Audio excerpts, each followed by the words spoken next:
Овој ден е символ на слободата, символ на суверенитетот и на правото на секој народ самостојно да определува својата иднина.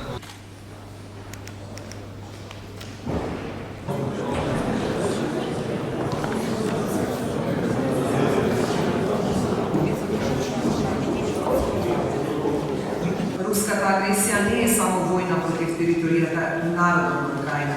Таа е напад врз историјата, културата, сеќавањето и идентитетот. The destruction and looting of Ukrainian cultural heritage are part of Russian broader assault, not only on Ukrainian statehood, but also on its culture, memory and identity. That Ukraine is fighting not only for its territory, but also for its culture, history, and right of future generations to see and experience their heritage at home in Ukraine. And Ukraine's UNESCO World Heritage Sites are an important part of our shared cultural heritage. But today, this heritage under an unprecedented threat. Buildings of St. Sophia Cathedral and Kyiv-Pечерsk Lavra in Kiev have also been damaged. Another Ukrainian World Heritage Site, Taurik Khersones in Crimea, remains under temporary Russian occupation since 2014.